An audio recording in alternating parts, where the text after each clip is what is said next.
And if someone would have told me that, given the fact that I had played on a table, I probably wouldn't have believed it. But I actually saw it with my own eyes. It really, truly is amazing. You didn't realize he was right-handed. Yeah, I'll tell you a funny story about George Sansusi, Ginky. Yeah. Yeah, so one time he was practicing with someone in a tournament, and he broke and ran 3 racks lefty. And he said, "You mean you've been stalling right now? Is he going to go around?" Ooh, man. Yeah, that's tough if he does that on this table, right? I think it plays, but... Oh, he did go for it, but like you said, it's tough on his table. I like your shot because bank the 3 by the 7 and drop behind the pink. Yep. Probably a 3 rail. His angle's pretty good. He may not catch the 3rd. Oh, he played it soft. He's just playing it soft, yeah. And that's one that says, "Let me survive another day," but it's still going to be somewhat similar. And then you're really scratching your head trying to get at the 3. So, wanting to drop behind the 4 as well, trying to cut off. And he's going to love this, considering from where he was. Oh, yeah. Everyone knows how to play the safeties, but how often are you getting lucky out of the kick shot? Yeah. Yeah, I'm pretty sure he wanted to hit underneath a little more than that one. He's probably, like you said, I think he's going to leave it where he's shooting from. Worst case scenario, if he can't cut it, he can play return safety, correct? Yeah, he decided to go all the way. He's going to get even closer. This is going to open up. He hit that great. I think this is odd here. Get in shape.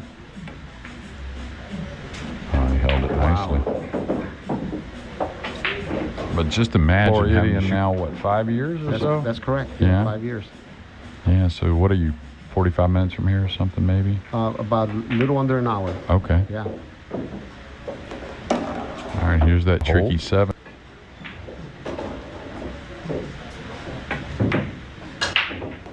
Ooh. I did hold. Ball, right? Yes. Players are a little aware, of course, day 1, they're going to play a little easier the pocket. You can see that there. Not really a... Now John for his first lead in this short race to 5. He'll be breaking, I believe. That's pretty strong that you only have to do 1 retake. Yeah. They were loving it, too, because they were like, oh, usually 10-part series will take a few days to get it right, you know. And right. we knocked it out 2 all the way back down. Maybe I don't get the snooker.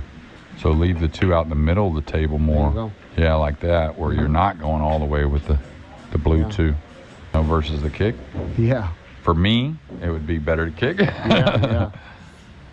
But these players are at a different level with the jump cue than at least I ever thought about being at.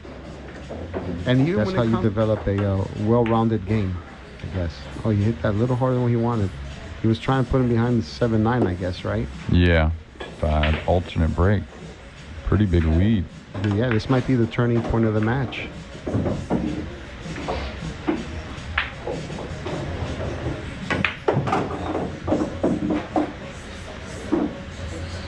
Whereas when it's another cloth, you have to definitely hit it with a lot more speed. And I try to explain that to my students, which, by the way, you're more than welcome to stop by the house anytime. So yeah, from a 1,200 square foot to a 3,100 square foot, and part of the addition included the brand new billiard studio that I have. Oh, there you go. I give lessons out of there too as well. So sweet. UFC comes every April to Miami. Florida. Yeah. So Joe always stops by.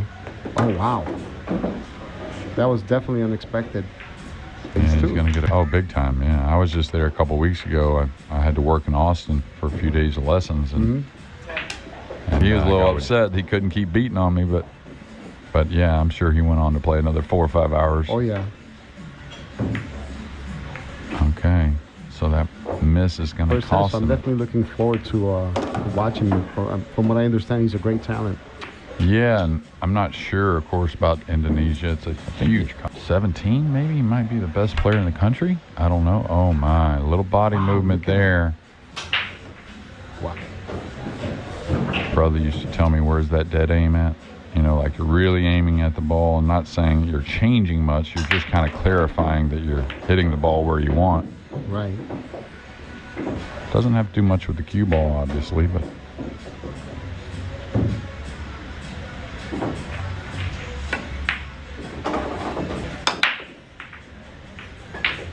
Went slightly above the pocket.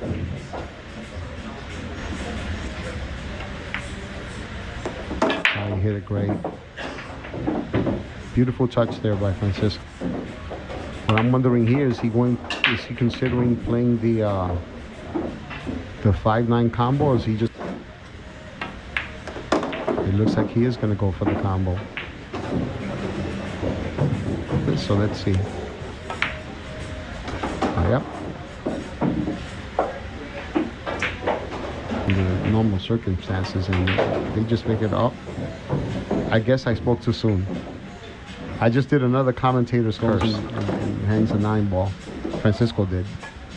Well, good thing for us, overcome our curses. Some of that, you know, we all have a little different techniques.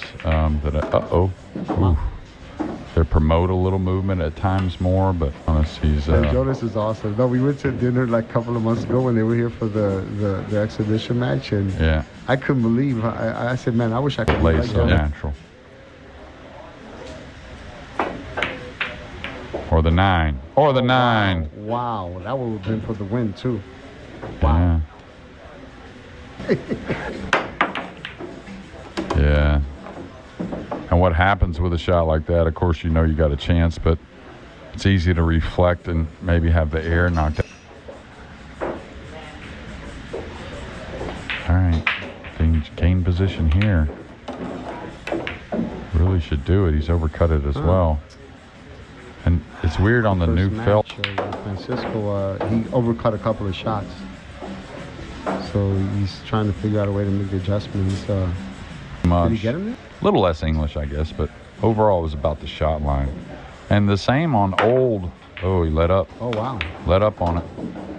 But same on old felt, you know, pool room like really old. When I was practicing 12 hours a day when I finished high school, I made him my business of the side pocket, the top point, to see if he makes an adjustment for that. Yep, he did. Yeah, took a little speed off.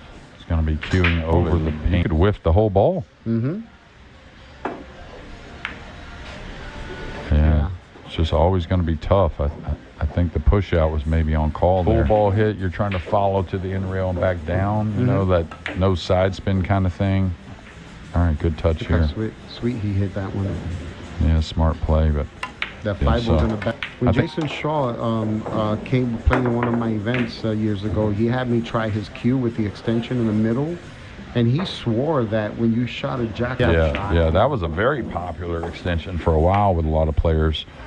I wouldn't say pros as much as amateurs more, but now it's all. I tried out Cheska's. Brett had me try out Cheska's Propel Q-Tech jump cue. And it had a little extension in the back, and when I had the extension on and I jumped over the ball, I was able to draw the ball back. Maneuver the cue ball more. I was very impressed with it. Oh man, that's awesome. That propel is awesome. Yeah. I mean, I think the wrist action right there at impact, you know. But we couldn't do that years ago with the jump cues we had. No. Heck, years ago. But the difference in these races to 5 is, you know, we see these races to 9, and it's almost like pro NBA players. Yeah, and that's the thing. When you're playing a race to 5, you have to be able to get out of the gate right away. Oh, wow. Wow. An opportunity. You can change everything. Like, I meant to ask Scott this question earlier. What's the most games you ever in front of the pocket, and from one set to the other, right? I lost 13 games in a row. Yeah, I think I only got goose egged once in my career, as far as like, you know, a pro tournament. You know, once, you know, can't say when I was younger and played whatever, but I don't know. I think it's probably could be more than 13. I don't know. 03 and 05. So I pocketed the winning 9-ball the first 2 years it was in America. I know that Kim Davenport was a co-captain one of those years. Wow. Wow. Yeah, Kim was the co-captain there in Vegas, I believe. Nick Varner was the captain. So what happens is it can get a little mental. You know, it can get a little, man, is this going to cut super thin? Look at this. It's going to be okay. Yeah. Good thing not look at something like, oh, this is the winning ball for the match, whether it be the 3-ball or like what we saw last rack. But, oh, there's the overcut again. Wow. Ooh, not think this is the winning ball or whatever, but that's why, Yeah. you go through your process as much as you can just to kind of dilute what's going on around. I mean, when people ask me for years what was the hardest thing you had to learn in pool, I tell them mistake. Said once I learned how to overcome a mistake and forget about it right away, my game skyrocketed. So I try to give some advice. Tell them, like, whenever you're in chair, consider that like your battle tent, and that's where you manage your emotions. Because if you try to manage your emotions when you're at the table, you're doing. I want to see if Scott looks short on that chair. Yeah, right. These Scott, guys are about the same height, right? Yeah, pretty close. He has to get it by there, right? Oh, look at that. Oh, he had the. Ooh. Can he make that? I think it might be almost as tall as the table itself, almost as long. I mean. Yeah. Look at the control on how you hit it. This will have some speed. And you don't want to do that hill. Nah, give yourself a chance here. May fluke it. Uh-oh. May fluke it. He's going to get another. Ooh. Does he come all the way back down for the side? Watch out, 9-ball. Took that out of play. And I tell you, of course, tons of matches. 4-1, right? 4-1 and 3 chances to win. Yeah. That one hurts even more than the 4-1 lead, I think. Because where he's at now with the cue ball would be ideal. That angle. That way he doesn't have to flirt with the 8 at all. It's dialed in because he knows, he smells it, right? Smells a victory. Well, I'll tell you, if he just took a little video of what he did there, everything stayed really still. You do have a little bit of an issue every now and again, that being the movement. See, like even there, he moved up a little more than you would like. I think you got to address it. You got to be a little conscious of it. If you're already on the verge of too fast or a little quick, what do you think is going to happen when the adrenaline gets going? So that movement also. Hit it like a dream. Yeah, he's going to squeak by and go to a 2-0. Morrah played well, it just didn't close. Yeah. We'll have more.